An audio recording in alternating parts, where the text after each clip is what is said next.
Assalamualaikum and very good day.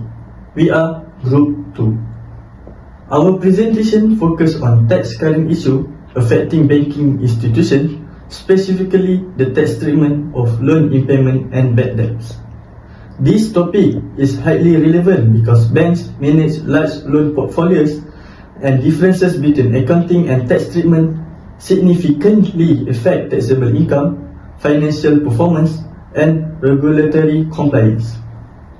The objective of this presentation are to explain relevant tax concepts, relate them to real banking practices in Malaysia, and reflect on how this topic contributes to our personal and professional development as a degree student.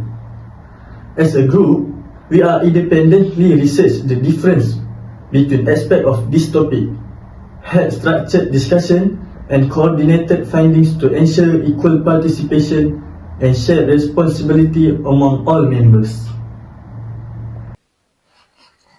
In accounting, bank recognize loan impairment where there is an increased risk of borrower default. This ensures financial statement reflect potential losses accurately. However, for taxation under Section 33/1 of the Income Tax Act 1987, only specific bad debt that are proven incurable and formally written off can be claimed as deduction. General provision or estimate impairment are not allowed. This creates a timing difference between the accounting profit and taxable income, which may affect cash flow and compliance reporting. Understanding this distinction is where bank properly manage tax obligation, avoid penalty, and maintain regulatory compliance.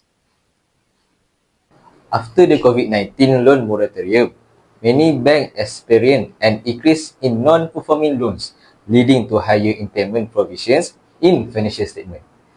Despite this, LHDN allows tax deduction only for loans written off and property document. This timing difference results in lower accounting profit but relatively higher taxable income, increasing compliance risk. This example highlights the importance of aligning accounting decision with tax consideration to avoid unexpected tax liabilities and regulatory issues. Before this assignment, I didn't know that accounting loan impairment does not automatically qualify as a tax deduction. Understanding the rationale behind LHDN strict requirements challenged me and improved my analytical and professional judgment skills. This assignment changed my view of taxation from a purely technical subject to a field requiring ethical awareness, professional judgment, and analytical thinking. It also highlights the importance of continuous learning and staying updated with real-life cases, especially for a career in banking or taxation. I now realize taxation is dynamic, requiring continuous learning due to frequent policy changes. Moving forward, I plan to follow LHDN updates, attend webinars, analyze real banking cases, and enhance my communication skills to explain technical issues clearly.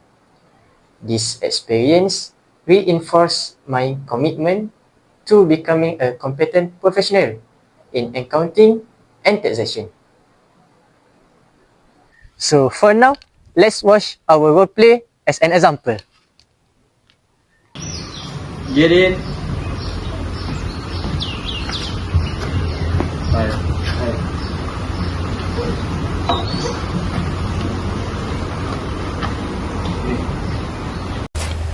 Oh, hi.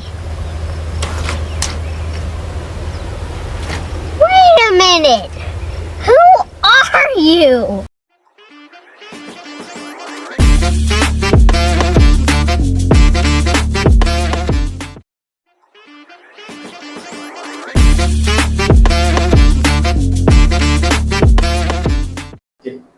Alright, let's look at our year-end projections. Our profit before tax is significantly lower this year because we recognize RM20 million in loan impairment due to the recent economic downturn. I'm expecting a much lower tax bill this year. Are we on track? I have reviewed the numbers. And I have some top news. While your accounting profit is down, the taxable income remains high. We cannot deduct that RM 20 million in payment yet. Wait, why not? That's a real loss based on MFRS 9 standards.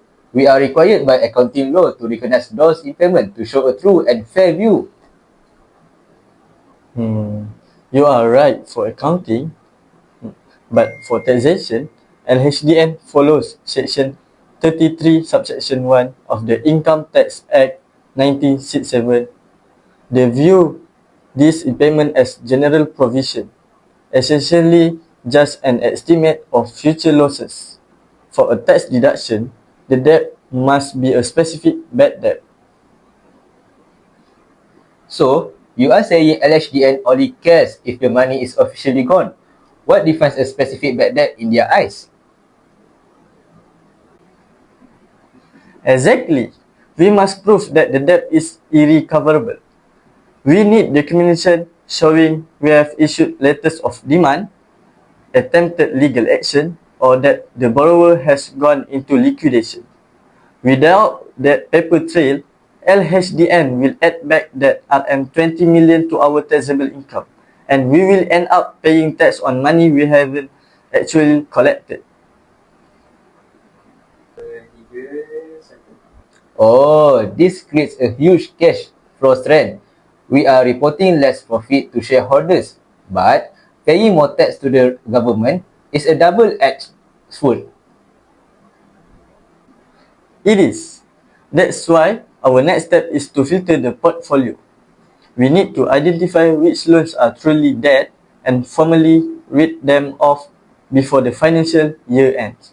If we write them off properly, they qualify for the deduction under bad debts written off category.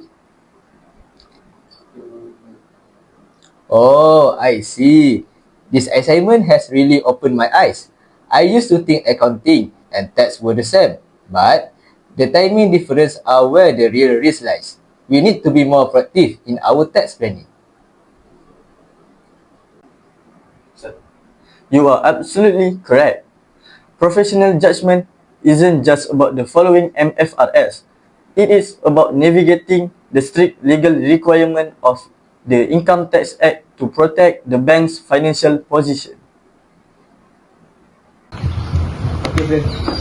Thank you for your message. My pleasure.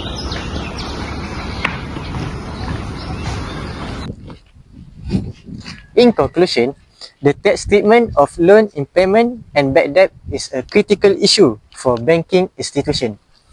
This assignment enhances our technical knowledge, teamwork, professional judgment, and self-awareness.